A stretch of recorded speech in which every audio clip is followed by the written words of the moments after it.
Christian.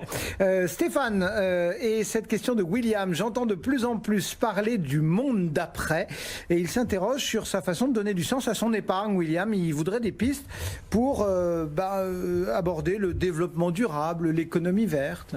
Bon, on va essayer d'être concret, parce que c'est une émission concrète, comme l'a rappelé notre ami Christian. Y compris quand ça marche peut-être pas. Voilà, alors on sait que oui. Alors ça, c'est l'outil de l'État, parce que l'économie verte, on va croiser les doigts pour que ça marche.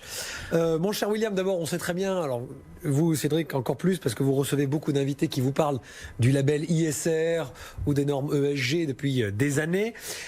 Pour essayer d'apporter une réponse un peu plus précise et un peu plus dans le sens de William, aujourd'hui, je vais faire un petit focus sur le Greenfin, c'est-à-dire ce nouveau label de l'économie verte et donc la finance verte, si on traduit exactement, qui est un nouveau label lancé par l'État et qui, en fait, grosso modo, va lister un certain nombre de critères qui permet aux entreprises de s'inscrire dans, on va dire, une espèce de responsabilité verte dans leurs pratiques financières et dans la distribution de produits financiers. Pour être très concret, c'est assez nouveau.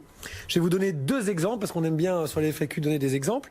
Mandarin Global Transition, qui est un fonds tout neuf. Alors attention, il n'y aura pas de performance à vérifier, donc on y va très prudemment, et c'est de la diversification pour donner du sens à son portefeuille. On ne met pas 100% de ce que l'on possède sur ce fonds-là. Il est hyper intéressant parce qu'il s'inscrit dans le cadre des accords de Paris sur la partie réchauffement climatique. Et donc il va se tourner évidemment vers la transition écologique dans...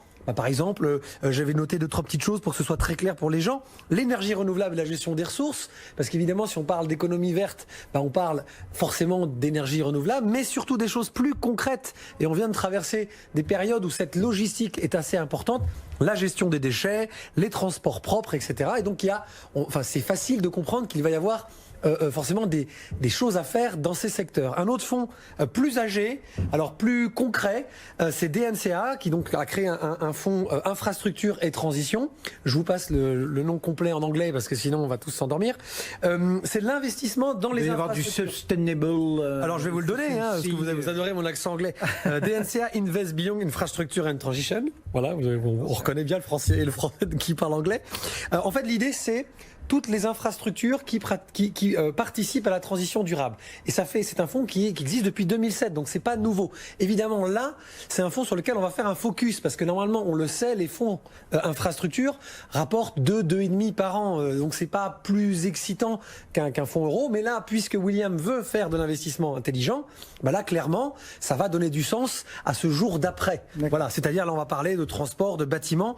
Un truc qui nous intéresse énormément, c'est les services aux collectivités. Et mon cher William, évidemment, les entreprises qui exploitent des autoroutes, les réseaux ferroviaires demain ouverts à la concurrence et les aéroports ont un vrai sujet de transition écologique, mais également dans leur modèle économique. Donc il y a sans doute des choses à faire, mon cher William.